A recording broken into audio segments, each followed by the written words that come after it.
everyone. Welcome back. Please comment, subscribe, folks. Comment, subscribe, like the videos. Also share the videos. I want to thank everyone that does like, watch, and share my videos. You folks are the absolute best. Listen, folks, there's a link tree down below. Has links to all of my social media platforms. Please go down there, follow me across all my social media platforms, and talk to me because I'll talk back.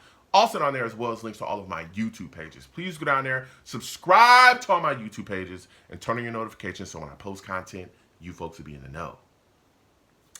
Listen, folks, Thursday, NFL draft time, okay?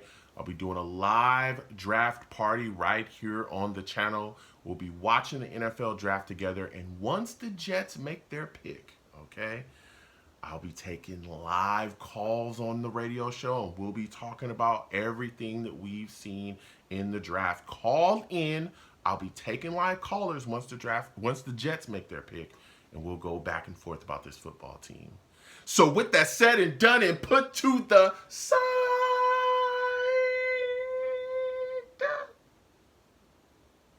I've come to talk to you folks today about Zach Wilson. Yeah, we're going to be talking about Zach Wilson. He's no longer a Jet. We'll be having that discussion. Also, man, Dan Orlovsky ripped the Jets once they made the trade of Zach and sent him away, and we're going to be discussing that as well. So sit down and comment down below and give me your thoughts. So first, we're going to start with the trade quickly. For those of you that may not know, Zach Wilson was traded to the Denver Broncos. The Jets got a 2024 sixth-round pick from the Broncos, and the Jets gave the Broncos a 2024 seventh-round pick and Zach Wilson, okay? So that was the trade. Also keep in mind, the New York Jets agreed as well within this situation to pay $2.75 million of Zach's salary. I think the total of his salary was like $5.5 million or something like that. So they paid, pretty hefty deal. And it's crazy because I've had this discussion, with the Savages and on my channel. I really thought that the New York Jets were going to end up having to keep him for, probably this upcoming season. I thought he might be on the opening roster for the New York Jets. He would still be here because I didn't see any way that the Jets were going to be able to get rid of him, especially when you look at guys like Justin Fields, who got traded for a sixth rounder, Mac Jones as well, who got traded for a sixth rounder as well. And you look at Mac Jones, he was a Pro Bowler at one point, and the Patriots went to the playoffs, with him there as well. And I was looking like, well, if those guys are worth that, then Zach Wilson isn't worth two dead flies smashed together. You know what I'm saying? Like, both of those guys showed way more promise, in their times at their respective teams before they got traded than Zach Wilson ever really showed here with any type of consistency, right? But here we are. Joe Douglas is able to get it done. Of course, they had to attach a pick to him. And I think the biggest stumbling block as well was figuring out that salary situation. That was talked about constantly with reports about how teams did not want to deal with paying him his full, guaranteed salary. So the Jets ponied up, got it done. They're moving on from him. He gets to go to Denver. And I know that there's a lot of Jets fans that are just chomping at the bit to kick him and just throw him down a flight of stairs, as he's getting up out of here. But I don't have that in my heart for him. I wish Zach nothing but the best as he goes on, to the Broncos. And it's crazy that he's going to Denver because Sean Payton and the Jets, particularly the Jets front office and Sean Payton, don't have the best rapport. As we know, Sean Payton's talking crazy about the Jets, in this past season. And here we are where he sees something in Zach Wilson and decides, hey, let's make it happen. And here, the Broncos end up with Wilson. So Wilson's now a Bronco. The Jets are moving forward. We got a sixth rounder. Said and done. All right. Now, Dan Orlovsky weighed in on this situation, and he completely ripped the New York Jets for this. And I really want you folks to hear what he had to say. Here's Dan and his comments about how the Jets have failed Zach Wilson and his thoughts.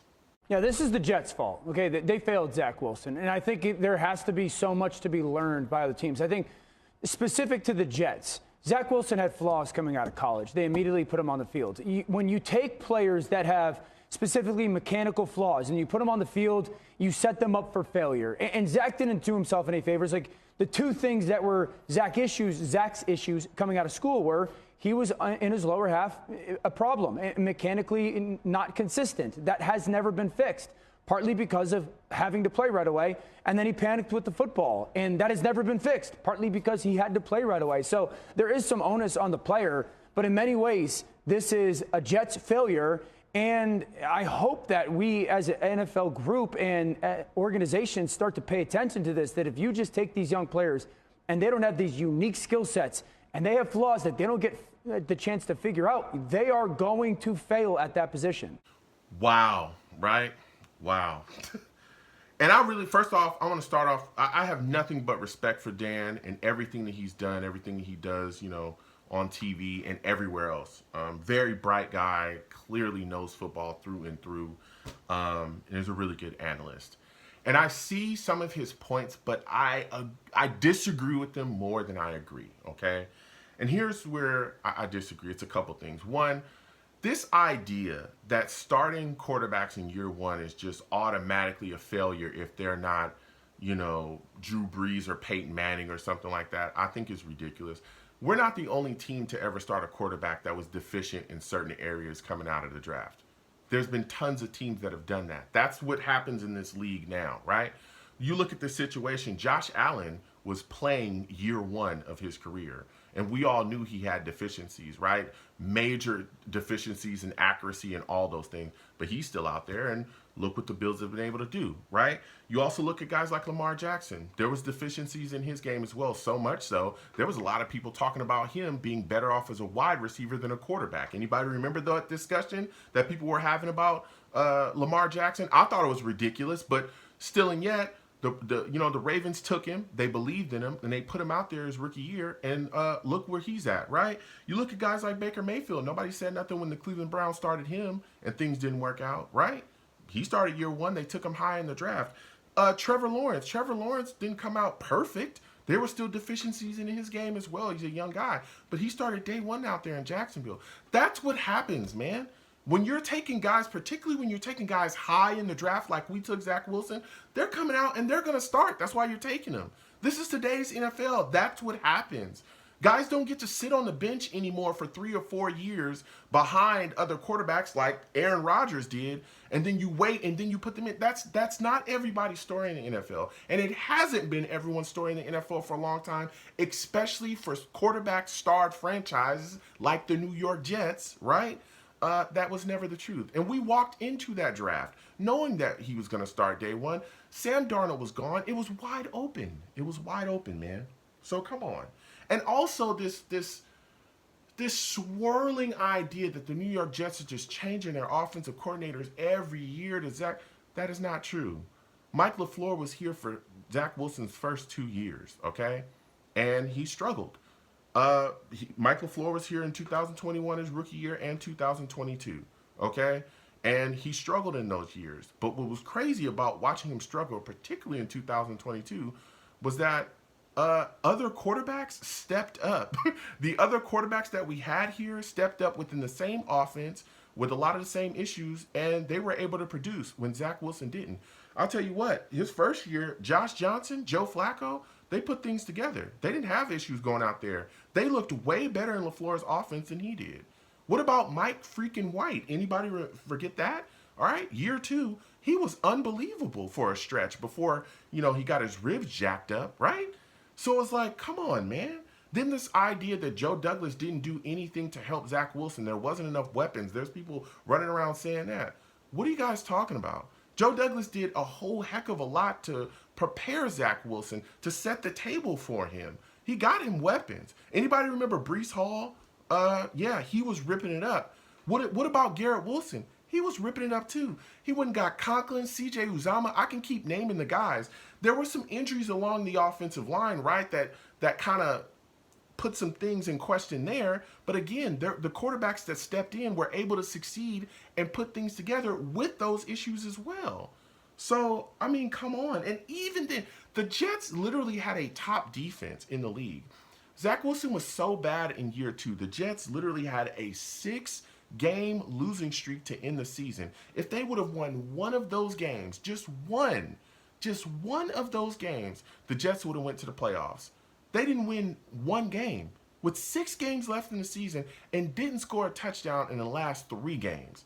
Zach Wilson was benched twice in his second year. Twice. Oh my goodness. Does anybody remember how tough it was to get Zach Wilson to even hit screen passes? He was throwing balls. Guys were wide open in the flats, and he would throw the ball 10 yards over the guy's head or into the dirt. Guys were wide open. I'll never forget the Patriots game, the one that got him benched, where guys were running around wide open, and he just couldn't hit him. He was throwing literally into groups, just trying to make the big throw. I remember he threw like a bunch of interceptions that game. A bunch. He was throwing in a triple coverage. And they asked him after the game if he felt like he owed the defense because the defense had kept him in the game. And if they would have just have done something, the Jets would have won. And he told them no. And that got him benched. That got him benched. Listen, I'm not here to kick Zach Wilson. I wish him the best moving on. But man, come on. We've got to stop acting like Zach Wilson was just failed by this franchise. They did a lot to help him, and they gave him a lot of opportunities. You got to look at Zach Wilson as well and say, man, a lot of it was his play.